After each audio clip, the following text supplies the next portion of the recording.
मिळत असताना आज आनंदाने सांगावं असं वाटतं की ज्यांना साहेब दिवान असा किताब मिळाला असे शायर संदीपजी गुप्ते आपल्याकडे आलेत आणि त्यांनी सहज आपला कार्यक्रम ऐकल्यावर सांगितलं की या 4 ओळी लिहून पाठवल्या कीटकांसाठीच, त्यातूनच पुढच्या गाण्याकडे जाणार आहे. त्यांनी असं म्हटलं होतं की जुगनू ओसा झिलमिलाना चाहिए, जुगनू ओसा झिलमिलाना चाहिए, बारिशों में भीग जाना चाहिए, मौसमों के साथ सुर और ताल में जिंदगी को गुनगुनाना चाहिए, जिंदगी को गुनगुनाना चाहिए. मला सांगा किती छान आहे हा जुगनू म्हणजे काजवा. अहो क्षणिक चमकतो पण सगळं लख करतो की नाही. ती चांदणी फार महत्वाची असते. हे सगळं समजून घेत असताना मला असं वाटतं की बऱ्याचदा काय होतं माहितीये, पावसाकडे आपण शोध म्हणून बघतच नाही. हा शोध म्हणून बघितला ना तर असं काहीतरी सर्जन जन्माला येतं.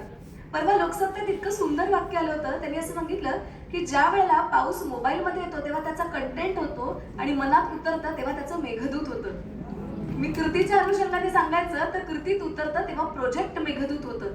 आनंदाने सांगते आणि अत्यंत अभिमानाने सांगते, हा कार्यक्रम गेली आम्ही 8 वर्ष सादर करतोय. रसिको 2019 पासून एक लॉकडाऊनचे वर्ष सोडल्या आणि गेली 8 वर्ष दरवेळेला मी प्रोजेक्ट मेघदूतच्या नव्या नव्या संकल्पनांविषयी सांगते.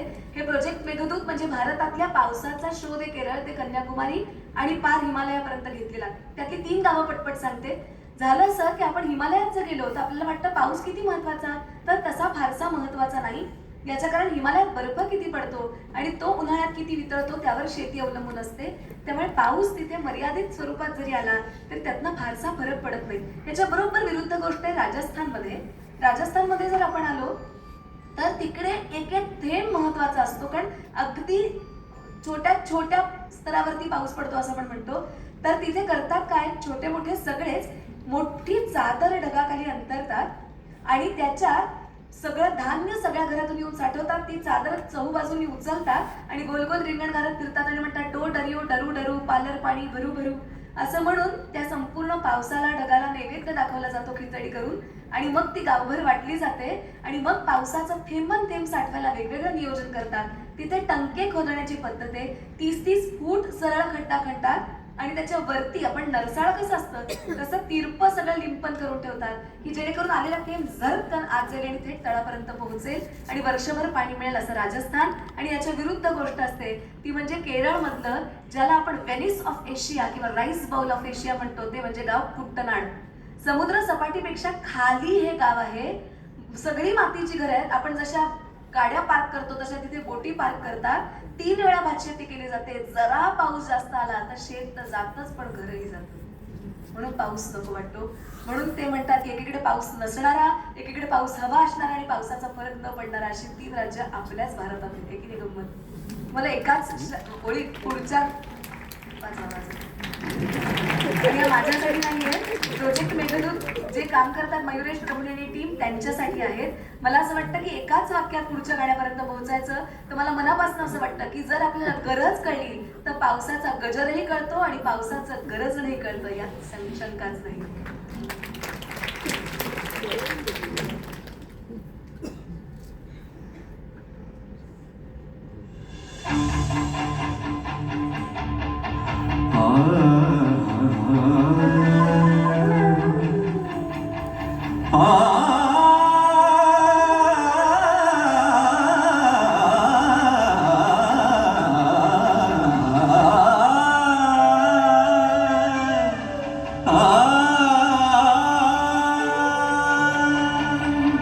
गरज गरज गरज आज मेघ खनन खनन छायोरी, चमक दमक चमके बिजुरी, कहत है ऋतु राज आयोरी.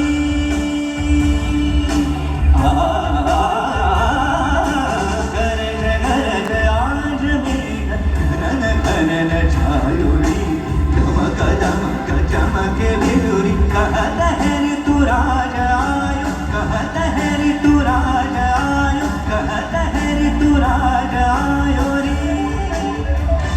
सरे बाबा मध्ये बाबा रे सरे सा, सरे बाबा मध्ये बाबा रे सरे.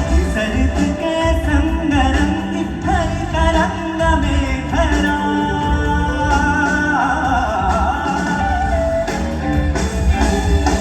सरित के संग रंग हरित रंग में धरा सब विहंग आनंद देख रंग ये हरा इस रुत में आज तू भी अंग अंग रंग रे तार की झनकार छेड़ संग में मृदंग रे घुमड़ घुमड़ काली घटा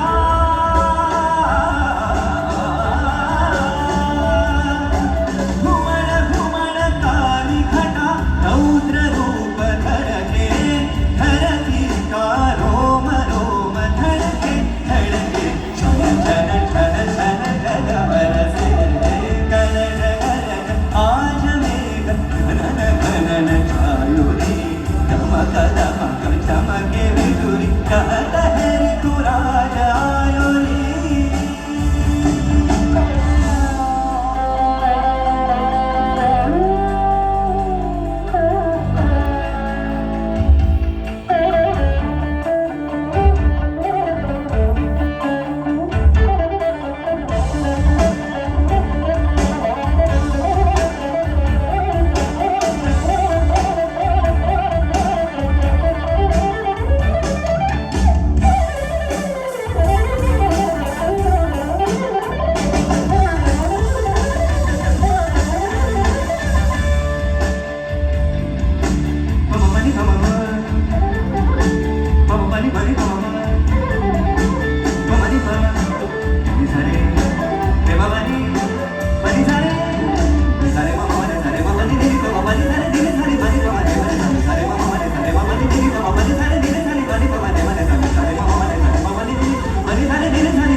पुढच्या वर्षी तुम्ही यायला काहीतरी पाहिजे ना. एक लक्षात घ्या, तुम्ही ट्रॅकवर यायला पाहिजे म्हणून आम्ही गाडी ट्रॅकवर घेतलं होतं. अहो गंमत करते, काही हरकत. आत्ता हे ट्रॅक असल्यामुळे पुन्हा इथे गाणं घेणं शक्य नाही म्हणून फक्त क्षमा मागते मनापासून. पण एकदा धनंजयसाठी आणि सतार याच्यातील ज्यांनी वाजवली त्या कुर्बानीच्या ट्रेकिंगसाठी एकदा खणखणीत दाखवूया. अप्रतिम अप्रतिम धनंजय. आणि अतिशय अभिमान वाटतो आम्हा सगळ्यांना सांगायला की हे मूळ गाणं सुद्धा त्यानेच सादर केलेलं आहे. बंदिश बँडेज 2 या सिरीज मधलं मूळ गाणं सुद्धा त्याचं ते शंकर एहसान लॉय यांचं संगीत.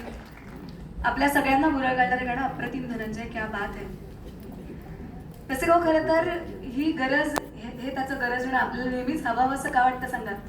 आणि सगळ्यात महत्त्वाची आम्हाला सुद्धा या सगळ्या प्रायोजकांची गरज असतेच, त्याच्याशिवाय हे पूर्ण होऊच शकत नाही. म्हणून पुन्हा एकदा भारतीय आयुर्विमा महामंडळ अर्थात LICचे मनापासून आभार. त्याचे 2 हात त्या ज्योतीजवळ असतात, तसे आमचे कार्यक्रम उज्ज्वल होण्यासाठी LICचे दोन्ही हात आमच्या पाठीशी आहेत आणि आमचं हे गरजणं खऱ्या अर्थी सुफळ संपूर्ण करत आहेत असं मी म्हणेन. त्यामुळे पुन्हा एकदा LICचे मनापासून आभार आणि अर्थात TJSBचे सुद्धा आभार. पुढे मिळत असताना गेल्या वेळेला आमच्या कार्यक्रमात एकाने येऊन सांगितलं होतं की सगळं छान झालं पण कोणी दादांना घेतलं नाही. आपल्याला काय छान आहे याच्या आधी पटकन आम्ही तांदूळातला खडाच काढतो की नाही. पण हरकत नाही, आम्ही त्या खड्याचा सुद्धा हिरा करायचं ठरवलं आणि म्हटलं या वर्षी कोळी गीतं घेऊ, डोंट वरी. पण तुम्हाला सांगू, एक लक्षात घ्या, कला असते मासेमारी ही सुद्धा. मासेमारी करताना बऱ्याचदा हा विश्रांतीचा काळ समजला जातो, कारण हा माशांचा सुद्धा विडीचा हंगाम. मग अशा वेळेला मासेमारी करायची कुठे, तर कोकणात बऱ्याचदा हे सांगितलं जातं. महेश केळुसकरांचा सुंदर लेख या संदर्भातला. झालं असं की ज्या वेळेला रात्रीची किंवा चांदण्यातली मासेमारी याला म्हणतात किंवा चढणीची मासेमारी म्हणतात. काय होतं, शेतांजवळ जे वाफे असतात ते वाफे जर मोठे असतील तर जाळं अंथरता येतं, पण नसतील तर ही मासेमारी करणार कशी. तर चक्क पेट्रोमॅक्सच्या बत्त्या घेऊन रात्री जातात आणि पेट्रोमॅक्सच्या बत्त्या घेऊन तिथे अक्षरशः त्या सगळ्या उजेडात त्या सगळ्या माशांना दिपवलं जातं, ते स्थिर होतात आणि मग हे सगळे कोळी दादा शांत तिथे बसून असतात. हातात कोयते असतात धारदार, इवलुशी मासोळी असते. जरा त्या मासोळीने उडी मारली की डोळ्यांचं पातळ लवतं तोच त्या बरोबर कोयत्याचे टोक टाचकन त्या माशावर पडतं, तो खाली पडतो आणि टपकन टोपली का नेम आहे का काय आहे?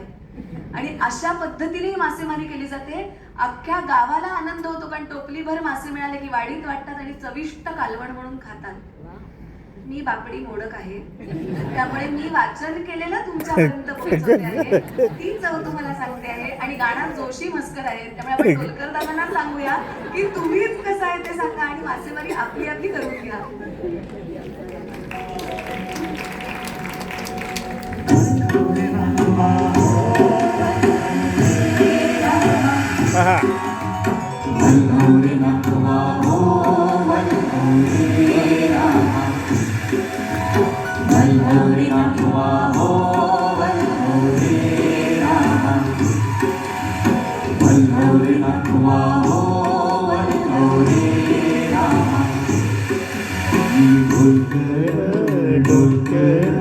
ढोलकर दर्याचा राजा मी ढोलकर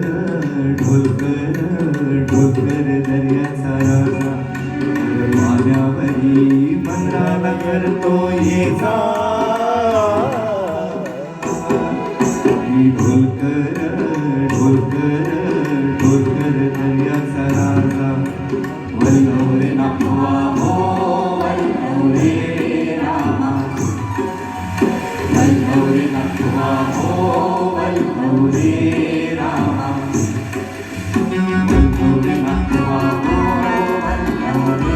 रामा वल्लव रे नाखवा हो वल्लव रे रामा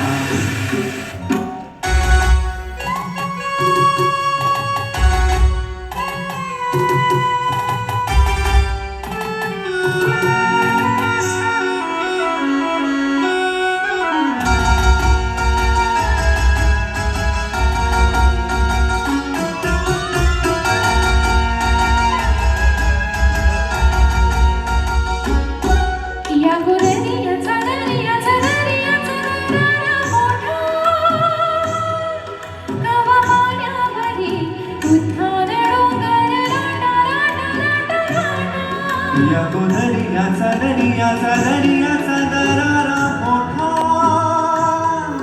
गवा पाण्यामध्ये उड्डाण डोंगर लाटा लाटा लाटा लाटा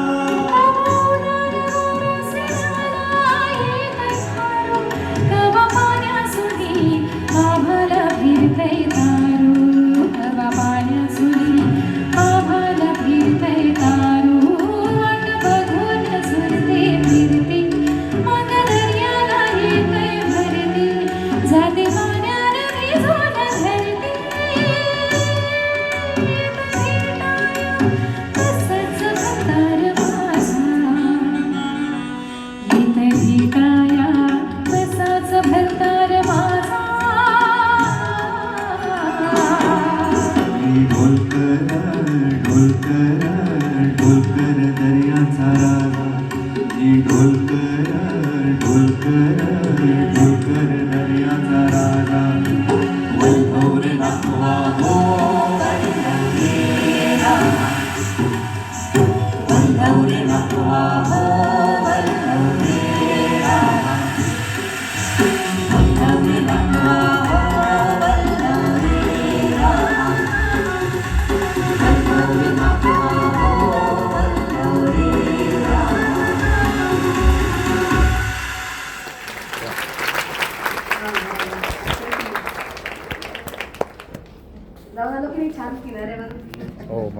वाटतं किती सुंदर लय असते सांगा. पाऊस हा मुळातच लय ताल सूर्य साऱ्याच एक वेगळंच मिश्रण आहे असं मला वाटतं. आणि किती विभिन्न प्रकारचा पाऊस पडतो माहितीये.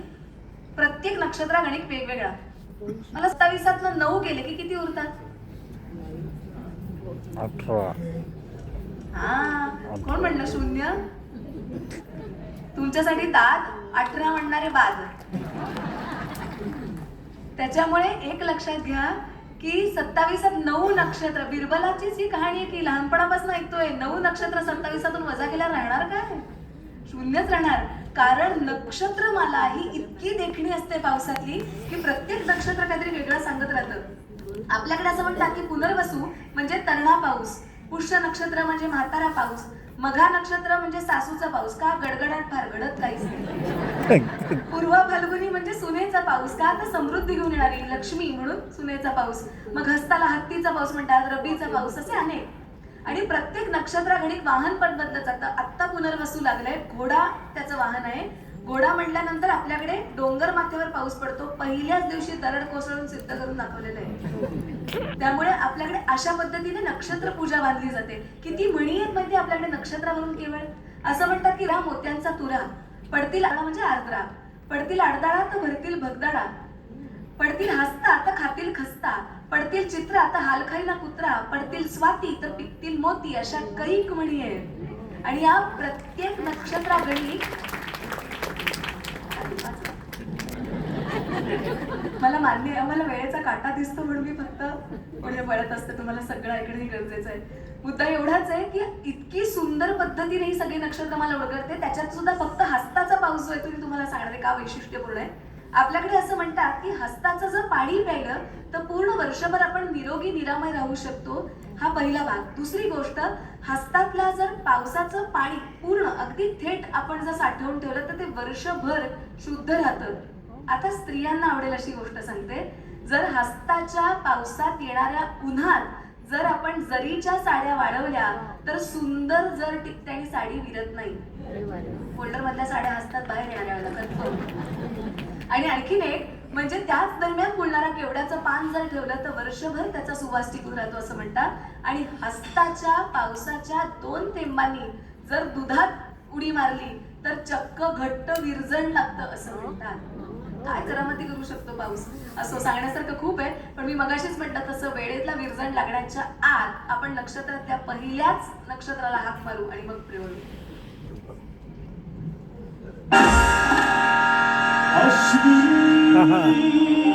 जिंदगी कहानी झाली ग, तू ये ना प्रिये, तू ये ना प्रिये, तुझं प्रेम दिवाळा रसिला रे प्यार जरासा नशीला, तुझं प्रेम दिवाळा रसिला रे प्यार जरासा नशीला.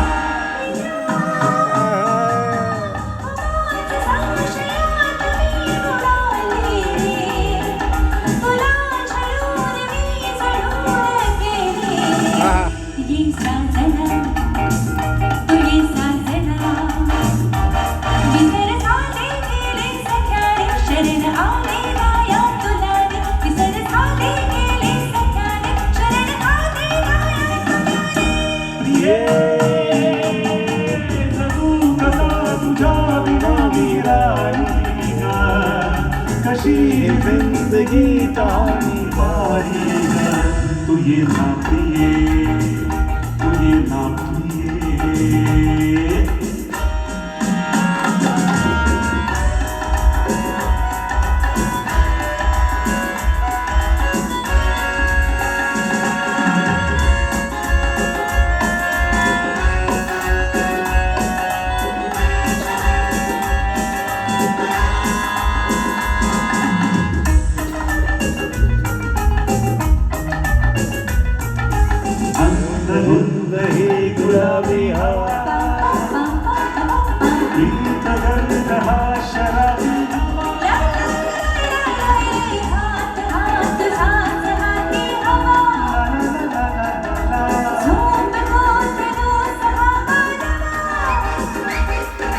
तुझी माझी प्रीती अशी फुले मधुराणी, तू ये ना, तू ये ना. कसा तुझ्या बिना राहील कशी जिंदगी आणि माणील तू ये ना तू ये ना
मला तर थोड्याने वाटत लागलं की नची इथून उतरून तुमच्यातली एखादी अश्विनी शोधून तिला पण नाचवेल. हो चालेल चालेल. आहे का कोणी विचारतोय?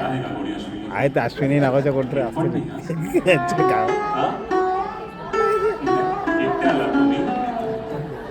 काय सांगू? आज विनयचा वाढदिवस आहे म्हणून जरा जास्त सुचतंय.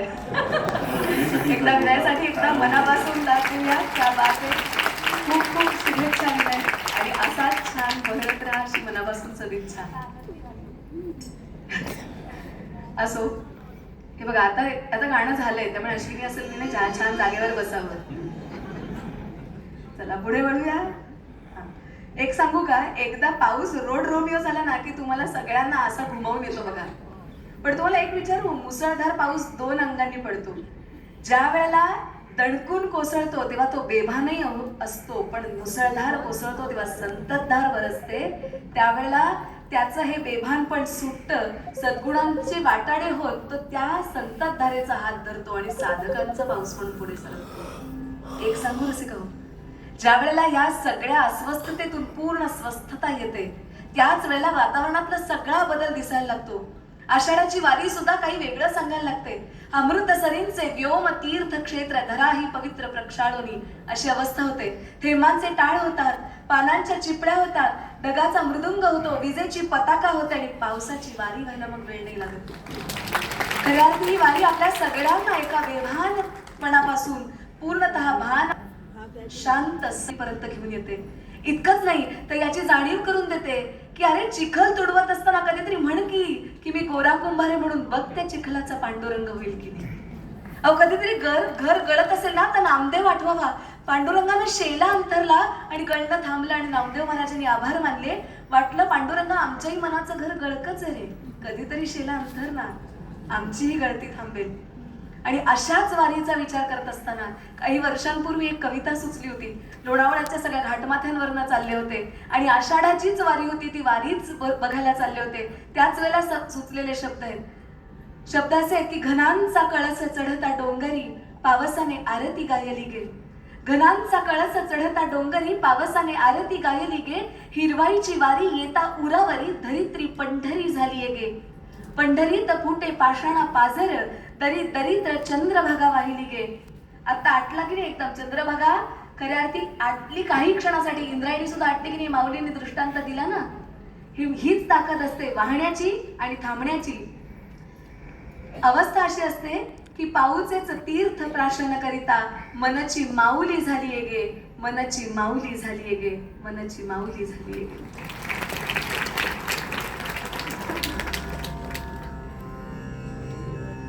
भिडे आसमंती ध्वजा वैष्णवांची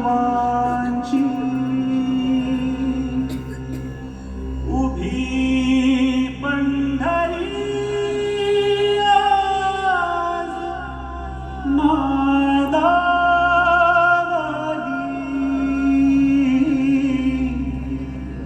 तुझे नाव ओठी तुझे रूप ध्यानी जीवाला तुझी आस का लागली.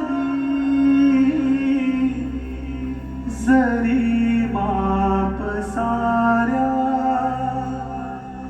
जगाचा परी तू आम्हाले कराची विठू माऊली.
जरी बाप साऱ्या जगाचा परी आम्हाले कराची विठू माऊली.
ध्वजा वैष्णवाची उभी पंढरी आज नादावली.